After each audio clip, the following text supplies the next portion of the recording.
How's it going, guys? Nerf Gun Charlie here, and it's late at night, and I'm recording before and after for the Klingon Empire for Orb of Time. And as you can see, I've got my traditional, and I had this comment on when I did the before and after for the Federation. Yes, I love this map. All leads road to Nirvana. This is one of my favorite maps from Classic Armada 1, and to me, it's a no-brainer. If you've got wormhole defense available, you build turrets all around that wormhole to aid your defense. Because why not? But this is what the Klingons looked like before we went and put them through their remaster. Just basic stations that are reused, sods that are reused. This is actually not a, Giant Clash station. This is building starships. Sometimes it's just upscaled or slightly retextured. And that's really where the Klingons are. It's a lot of reuse. And I've got an example of some of the starships here that you're building. As you can see, you've got three of the same exact model, just depending on their size, depends on what era they came from and what they can do between their weapon layouts or their special weapons, things of that nature. You have the stock, bird of prey, and then you have a custom one. Slight difference in shields, but eh. And then you have some new ones. Which, it's just a lot of reuse. A lot of reuse, simplistic kind of measures, and nothing wrong with that. Like I say, considering its age, but this is why I said it needed a remaster badly, at least in my opinion. For what you're trying to do here.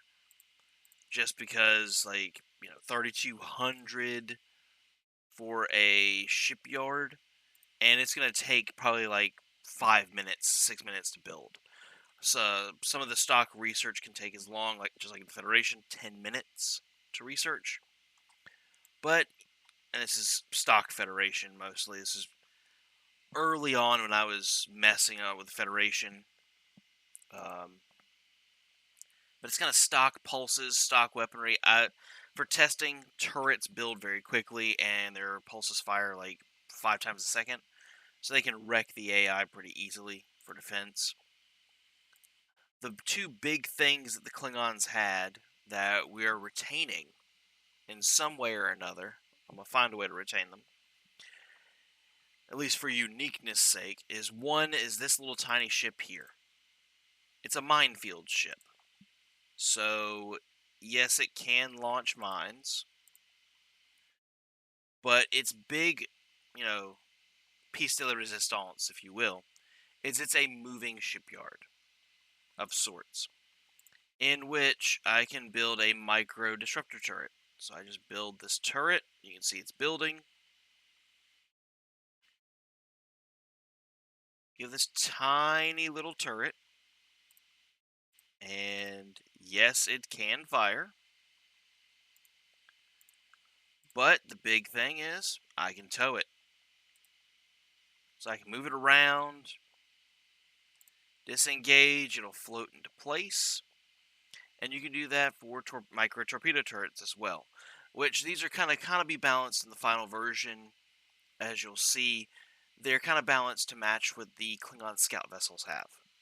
Because I figure it's about the same level of weapons.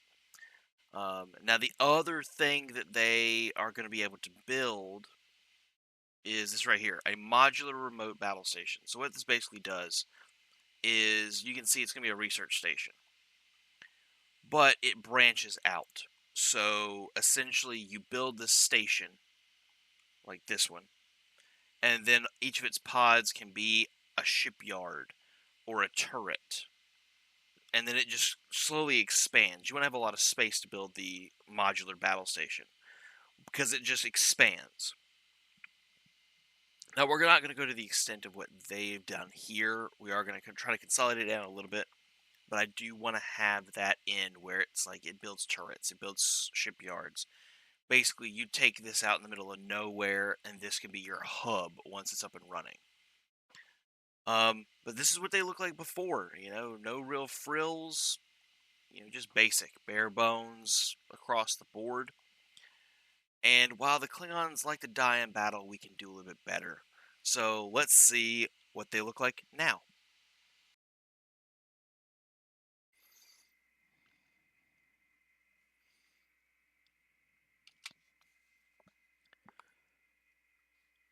And let's load up the change. And this is after.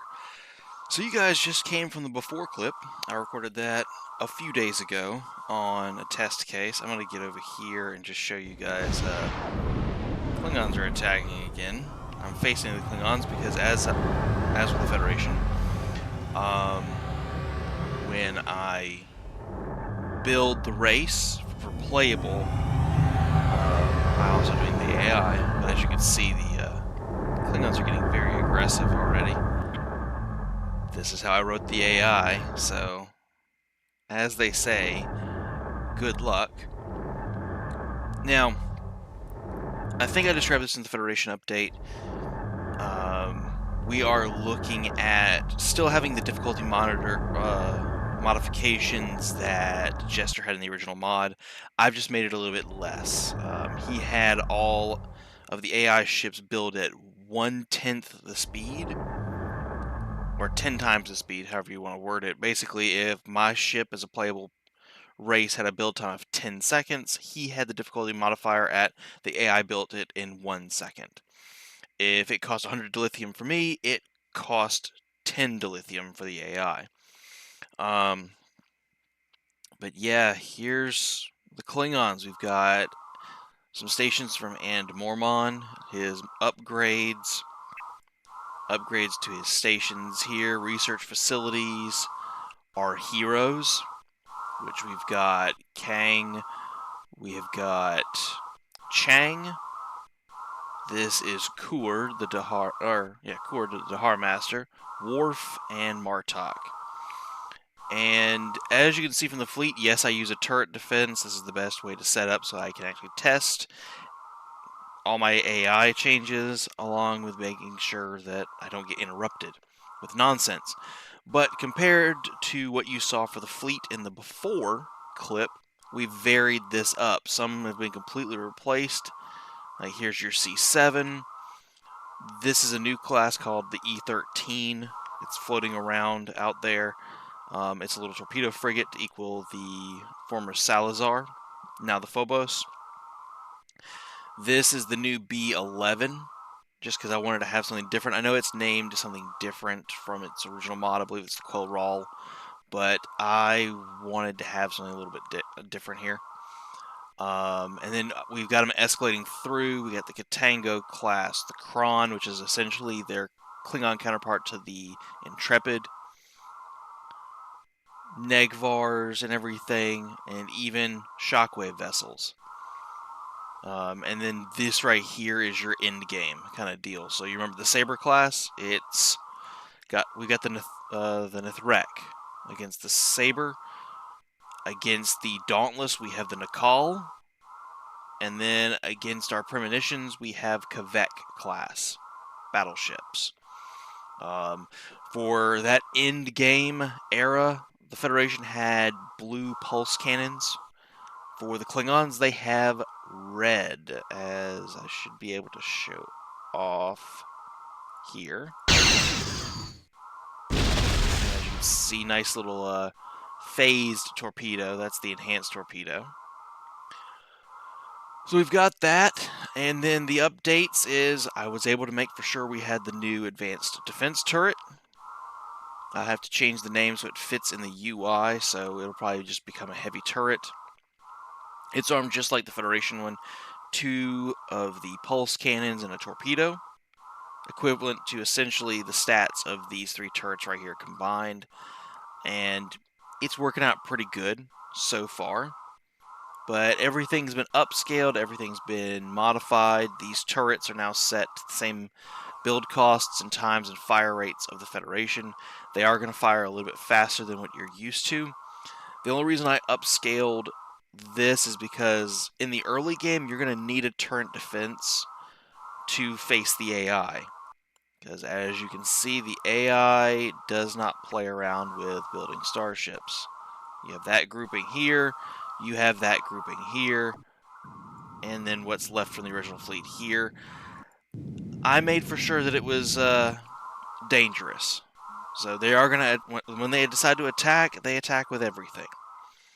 Just like with the Federation, just like the Dominion and the Borg are going to do. So turret defense is probably going to be very good early game, and then you're just going to have to go all out with starships. The other big things that we were talking about in the before clip were trying to salvage 2 of the custom things they'd done here in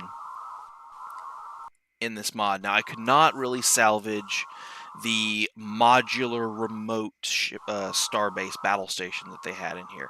The code is still in the mod, and it's still present in the original Orb of Time mod that's already uploaded on ModDB, which the link is down in the description.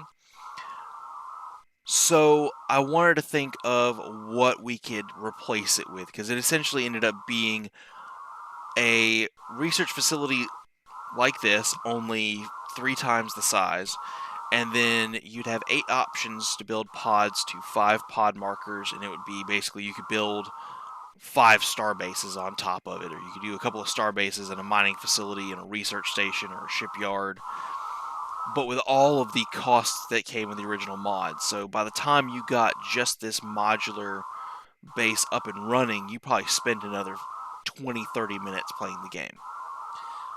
And for me, I'm just like, you know, we're trying to make this a little bit more comfortable to play in this remaster. So I wanted to play a little bit to what the Klingons would want to do on the frontier when they're fighting. So we have a rapid build repair facility. So it takes a few seconds to build, and it's literally there. You build it on the front lines as quick as possible, and it's here literally for repair. And I've set it where it can repair the subsystems a little bit faster than normal, but that's literally what it's for. So you drop this, it takes like 3 seconds, maybe 5 seconds tops to build. I'll probably put it at 3. You drop this on the front line, you repair all your ships, you decommission it, you're good to go. Literally just keep your ships on the front lines instead of having to send them back or take 30 seconds to a minute to build a regular shipyard. Build this, repair your ships, recover. Done. Is the premise there. You guys are going to attack.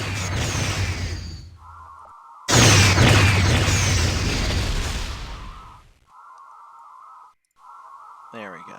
You go ahead. Oh, you didn't want to detonate it? There we go. Alright. So, once they finally decide to attack... Really? You're not going to win that. There you go.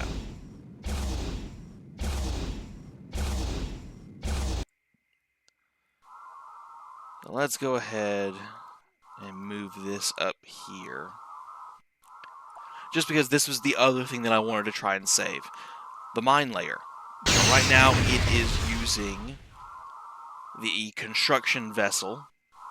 I've just basically made a copy of it, renamed it, so that it does not interfere with any wireframes or anything like that I'm going to make in the future. Just in case I decide to use a different model for this. I'm not really sure what Klingon model I want to use other than the construction vessel, and I'm open to suggestions on that. But we did salvage the idea of what he was doing here. And essentially, I can launch an antimatter mine. As you can see, it's right there. I can launch a gravity mine. And you can see it's right here. So I can lay mines. They cost nothing. They just have a cooldown timer built into them. Along with micro turrets. Now, micro turrets are not going to do a whole lot of damage up front. I've tried to balance them to basically scout class weapons. So it's firing weapons essentially equivalent to the scout class you have here that the Klingons have built. This little Valak class. So they're essentially, you know, that level of damage. They are still towable. So if I want to move it around, I can. Their big strength is going to be in numbers. Would y'all really stop? Like, come on.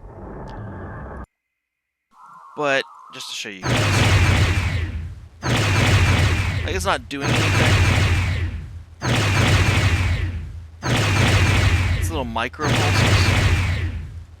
And then the turrets are firing micro torpedoes.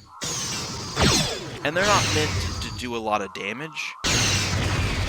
But, would you guys stop? It's meant to basically just be a harassment. Like, you throw out a whole bunch of these micro turrets, or you just build up a whole bunch of them as a distraction. It will take the AI or a player a few minutes to just mow through them. But by then, you've built some regular turrets with another constructor. You've got your fleet placed in where they need to be. And I wanted to kind of keep that. Excuse me. There we go.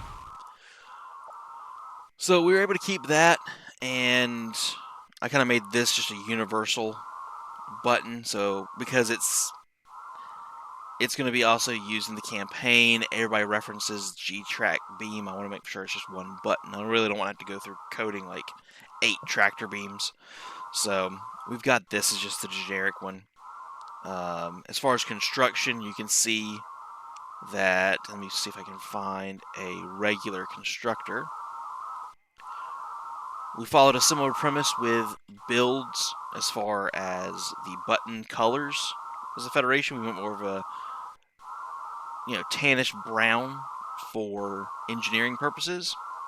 And it's going to be a little hard to see here, but you can kind of see it from the highlights.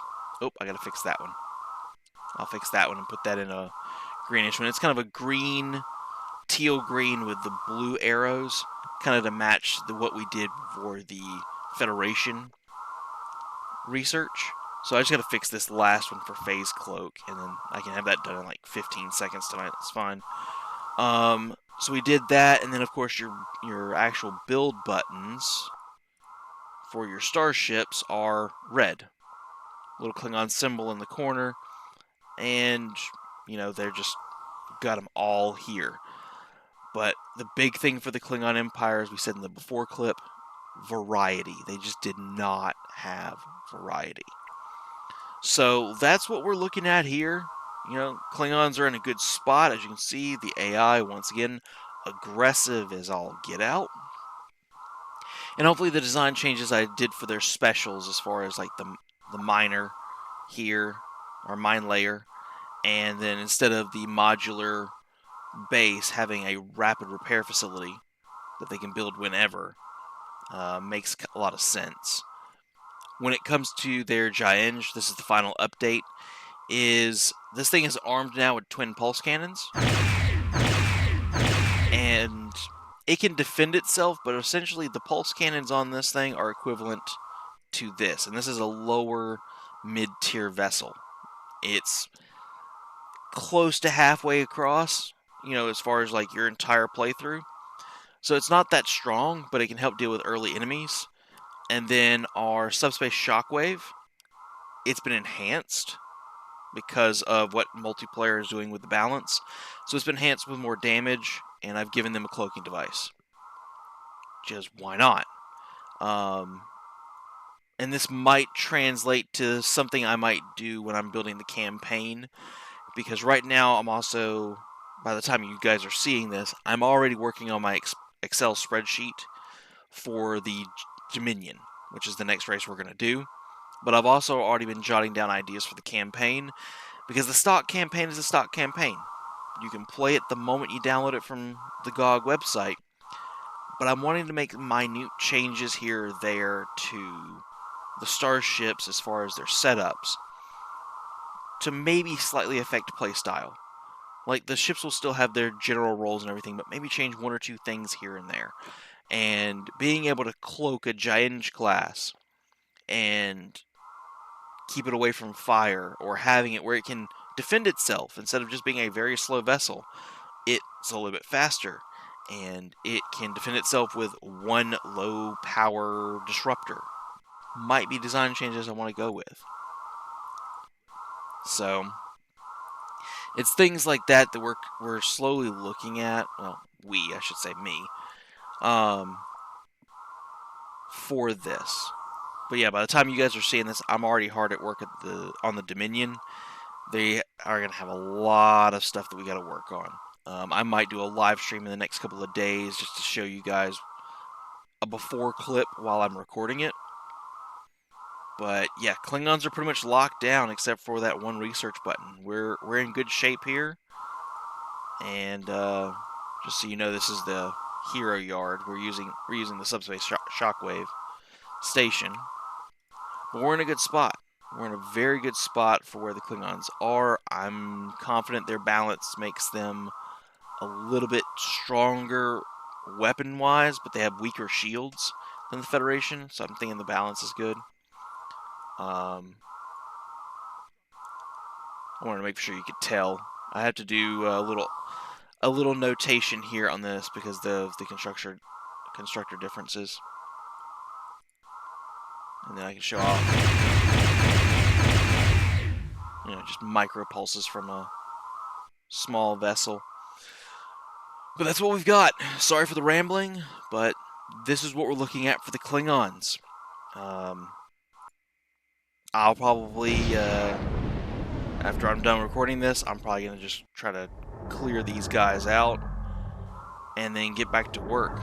If you saw everything that you saw here today, like it says in the description, like I said probably earlier on in the video, like, comment, subscribe. Thank you guys for the support, and I've got more coming soon, so stay tuned. Until next time, stay safe.